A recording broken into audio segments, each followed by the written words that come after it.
Hello everybody, my name is Mario5514 and welcome back to another Splatoon Talk video.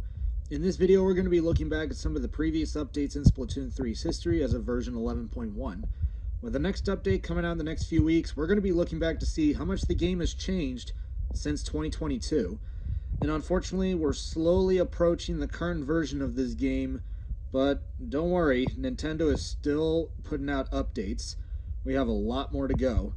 If you end up enjoying the video, hit the like button, and if you end up liking the video, consider subscribing, and let's get started as we jump into version 10.1, which dropped on September 4th, 2025.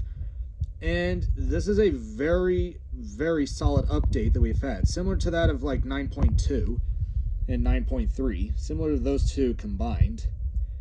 And yeah, there's a lot of notes here, so let's just go through them all. In this update, we made specification changes to some main weapons to make their individual characteristics stand out. We also made balance changes to multiplayer based on changes observed after adding the Splatlands Collection, which was in the last update. For three types of main weapons, Splashmatic, 52 Gal, and Splabrella, rather than simple upgrades, we made specification changes to make their individual characteristics stand out. For Splashmatic, we extended the flight distance for shots to make it easier to take advantage of its characteristic where the accuracy of your aim directly applies to your ability to defeat opponents. On the other hand, we decreased its ability to ink to make it more difficult to fight in ways that don't take advantage of accurate aim, such as maintaining battle lines without direct confrontations or using special weapons with high frequency. I wonder who they're going after here. For the 52 Gal, we increased the speed of shots to make it easier to fight by taking advantage of its high attack power to defeat several opponents in a short time and create big opportunities. On the other hand, we increased the amount of ink consumed to make it harder to fight in a way that maintains battle lines over time. For the Splabrella, we expanded the area of its inking to make it easier to fight by taking advantage of its ability to defeat from attacks to keep opponents in check and maintain battle lines, or to use the canopy to prolong the durations of battles to cooperate with allies. We also created a distinction between it and other Brellas by expanding the area of its shots. This makes it easier to support allies by dealing small reliable damage, while at the same time making it so that in one-on-one fights, players must get closer than before to fight in ways that could quickly defeat opponents. We have also adjusted the number of points required for special weapons to ensure that special weapon frequency does not rise higher than necessary as a result of expanding the area it inks. I wonder what they're doing here for Brella. For other main weapons, we made changes to make them easier to use by shoring up their weaknesses. As for special weapons, for the Zipcaster, we made changes so that it's easier to fight within combination with certain main weapons. For the Ink Vac, we made changes so that when used in one-on-one situations, it is harder to be left open by quickly filling up the ink tank, but it also leaves greater effect when used well to block opponents' shots. For the Inkstorm, by expanding the area of effect, or AoE, we made it easier to use it to force opponents lying in wait in advantageous positions to move, and easier for allies to fight within the area. Additionally, we made changes to the points required for special weapons, taking into account changes observed since the addition of the Splatlands Collection, again from the last update. The next update will focus on changes to the balance of battles. Nintendo. Alright, with that being said, let's see what the devs gave us here, as we jump straight into the patch notes. Splash. Increased the speed of shots by approximately 3% and extended the flight distance. So it's the same 3% shot speed increase and 3% more range buff we've been seeing. Nintendo gave this buff to the spray shooters and dapples in 9.3, as well as what they gave Splattershot in 9.2. So Splash is getting the same kind of buff we've been seeing for a while. However, in exchange, the radius inked by spray droplets created by shots was reduced by approximately 3%, so its standard ink droplet radius is now 3% smaller. These changes, this will hurt Neo Splash the most, given that this weapon has been known to be a paint bot, so its paint output is going to be a little bit more lacking, and it's going to be a little harder for it to, just paint the stage like crazy. However, I think this will help V-Splash more, or the regular model more, given that both Burst Bomb and Crab Tank have been nerfed in so many different ways over the past 2 years, that it's nice that they're giving some of that power back to the main weapon, which is nice. 52 Gal. Increase the speed of shots by approximately 39% without changing the flight distance. This is the first time since Splatoon 2 that 52 gal has been given a buff, and it's a shot speed increase. However, in exchange, increase the amount of ink consumed by approximately 15%. So originally its ink consumption was 1.3%, where it could just fire up to 76 shots. This increased its ink consumption to 1.5%, meaning it only gets 65 shots. But this also reduces its wall spam. What that means is that 52 gal could just throw out splash walls like there's no tomorrow, and you would still have ink left over in your tank to use your main weapon. Originally, with 1.3% of your ink tank, you could just get up to 30 shots after throwing a splash wall. Now, with 1.5%, you can only get up to 26. So this will reduce its wall spam a bit, though I mean it's still going to be there, though it's hardly going to be used as much. And it's just going to make them a little bit more reliant on Ink Saver main to mitigate this. Splatbrella expanded the inking at the point of impact for shots. It expanded the width of inking for spray droplets created by shots. So, for the first one, expanded the inking at the point of impact for shots. That's basically for the paint far away from the player. That's been increased by about 20%. And the width of the inking for spray droplets created by shots, basically a trail, will paint about between 10 to 15% more, which is another huge paint buff to it. And adjusted how shots spread out to make it so that shots scatter into a wider area than previously. So the reticle is bigger and the shots are more spread out. Splattershot Nova. Reduce the scatter of shots fired while on the ground by approximately 18%. So this is a follow-up from what we were given back in 7.2, where its ground RNG was reduced from 6 degrees to 5.5 degrees. This will reduce it from 5.5 to 4.5 degrees. This is also where we're approaching a point where Nova's kill time isn't that bad, but I do think Nova needs a few more changes for it to be worth running. But still, this is another decent buff for Nova, and it's only been since 9.3 since its last buff.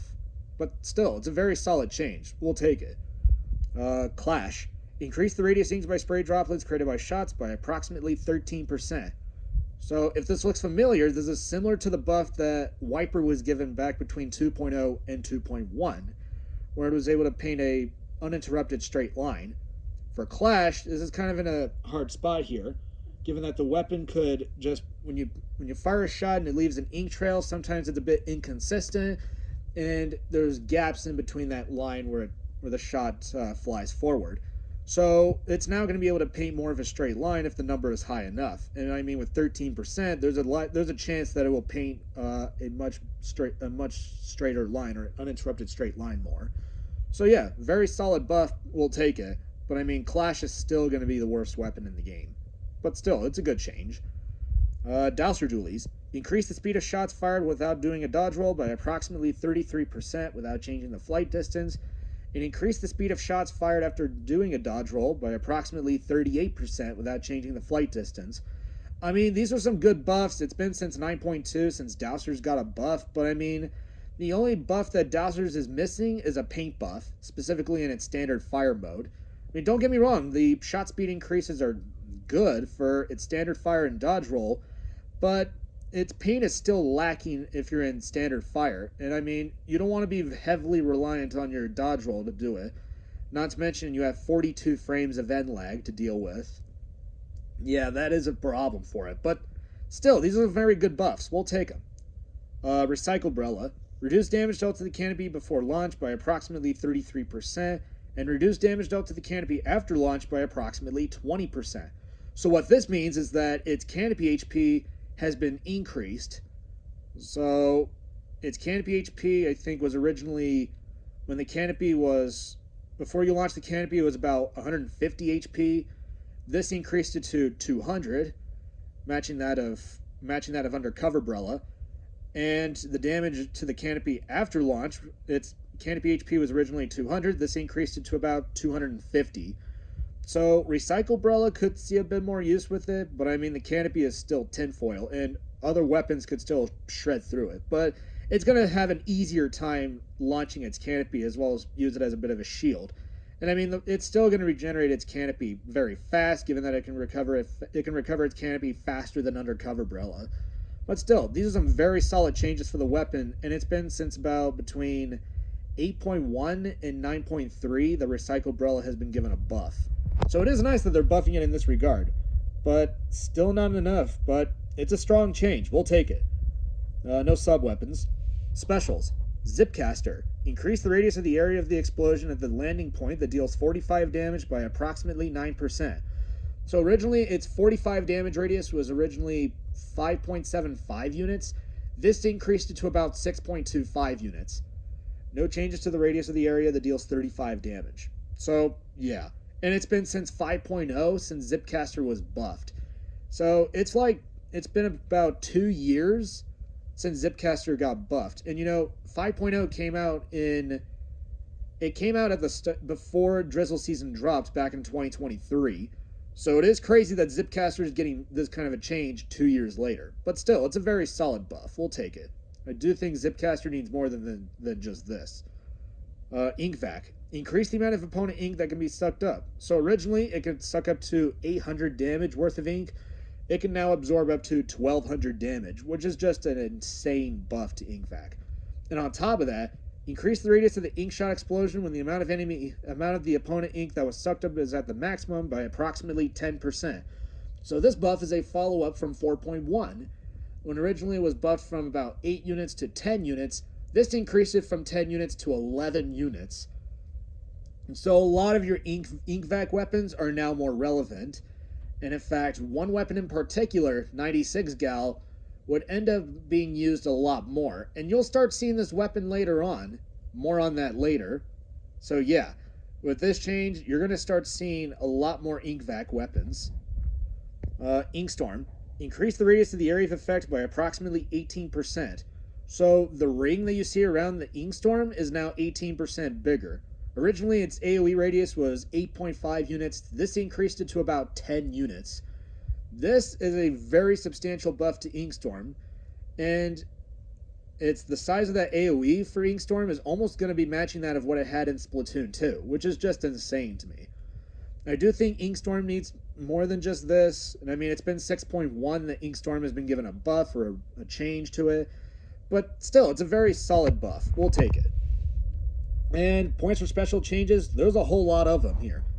And let's just knock them out one by one.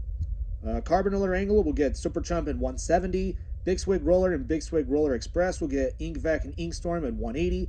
Comet Octobrush will get Kraken Royale at 190. Bamboo Mach 2 will get Super Chump at 190. Custom Explosher will get Triple Splashdown at 190. Nautilus 79 will get it at 200. Custom Dually Squelchers, or CDS, will get Super Chump at 200. So the nerf that I got back in 5.1 is gone. So, yeah, finally. And Tentabrella CREM will get Super Chump at 180. It also came with some points for special nerfs. Paintbrush BRNZ will get Trizuka at 190.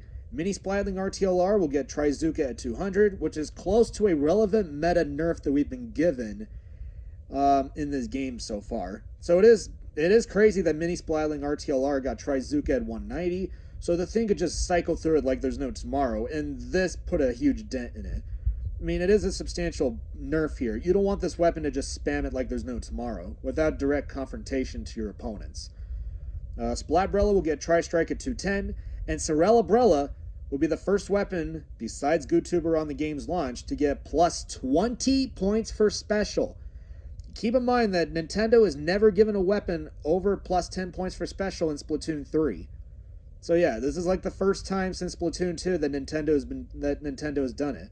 But there's a reason why Splatbrella and Sorella got these nerfs.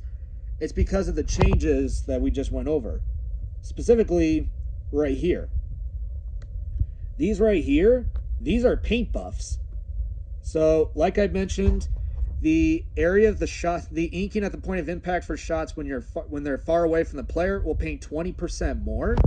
And the width of those spray droplets created by shots, basically the ink trail will paint about between 10 to 15% more.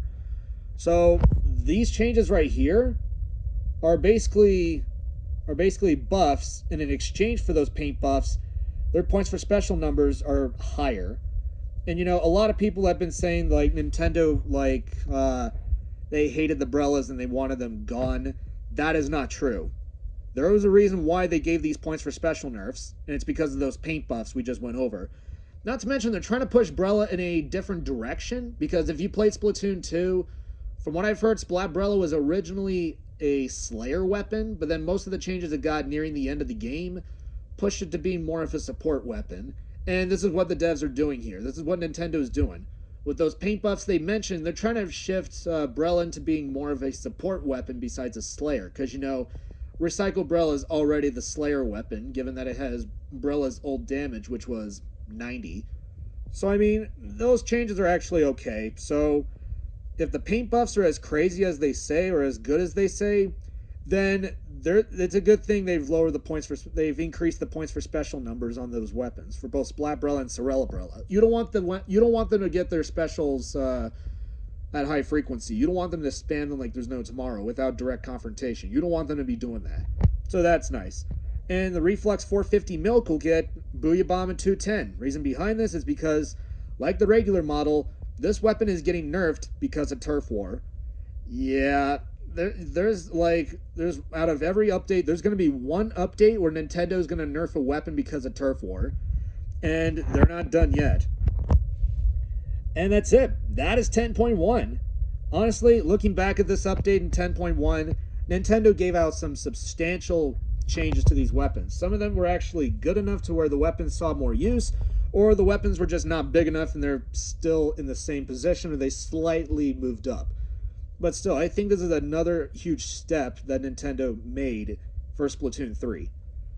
In fact, after this update came out, there were some comps that started to run double 52. Yeah, people started running 252 gals in comps, and it was crazy.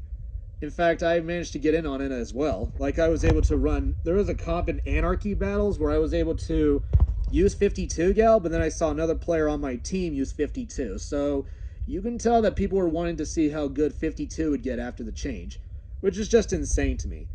And the next update will change things even more. So, we'll talk about that in the next video. Thank you all for watching, and I will see you all next time.